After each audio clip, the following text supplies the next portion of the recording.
All right, boy, it was a nasty day across the area. So we'll talk about the cold weather here in just a moment, but let's talk about some of the flooding. For those of you inland Delmarva, you may not know that this has been going on, but major flooding in places like Chrisfield. This comes from meteorologist Ulysses Garcia, that video.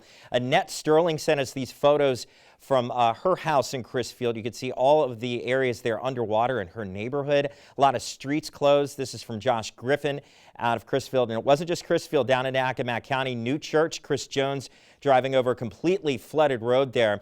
Downtown Salisbury, the Wicomico River took on a lot of that water from the Chesapeake Bay and flooded earlier this afternoon. That's what it looked like down near Fitzwater and Still Street, or Still, I believe. And we're looking at Market Street as well earlier today. And there's even the prospect for some more flooding in downtown Salisbury tomorrow with the high tide. So you got a lot to get to. And then on top of that, it snowed earlier, by the way. Just didn't have that. That wasn't as part of the story compared to everything else we dealt with. Arlen Lewis out of Cheswold showing us that snow blast as it came through. It was just enough to get a little bit on the grass there, but the wind swept that away. How about your Christmas forecast, though? Let's look at something a little more positive. The sun's going to be out tomorrow and Christmas Day. The table was set for Arctic air here to hold on to any snow that we did get to give us that chance for a white Christmas. Just didn't get enough snow for that.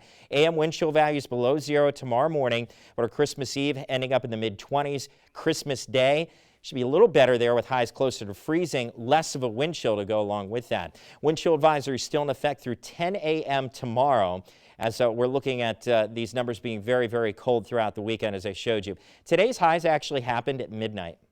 60 degrees about 24 hours ago, and a tumble we have taken since then. And we've seen temperatures across the mid-Atlantic drop into the mid and upper teens. So looking on the board there, that's more than a 40-degree drop. And by the time we get to tomorrow morning, it'll be close to a 50-degree drop from where we were just after midnight.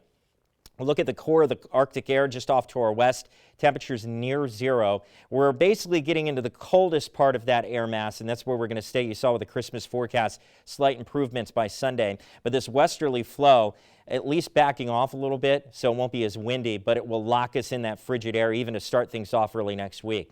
Futurecast showing what's going on here. We'll just have a couple clouds streaming in at times through the day on Saturday. Your Christmas Eve will be mostly sunny, but it will not help out with the temperature situation.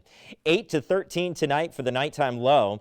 We're looking at wind chill values 5 below to near zero at times through about sunrise. And then the slight improvements through the day, although highs will be in the low to mid-20s, it will feel like about 10 to 14 in the afternoon at best, as the winds will start to kick up a little bit again out of the west. Not nearly as windy, though, tomorrow as what we had today. But I mentioned before there will be a few spots that could see some return flooding, not as much as we saw in Chrisfield and downtown Salisbury, although we got to look at some of those problem spots again tomorrow with high tide. The refreeze from the water as that water recedes back to those tributaries. Keep that in mind, too. I know downtown Salisbury looks like a skating rink right now after those waters moved out. 15 Christmas morning, 31 in the afternoon. We're above freezing Kwanzaa on Monday, only for a few hours at most. But Tuesday through Thursday, there will be a major improvement, and we're going to be near 60 by Friday. Brandon is excited. He's dancing. He's happy about that warm weather. He'll tell you more about it with more DSI with Brandon and Devin on the other side of the break. Stay with us.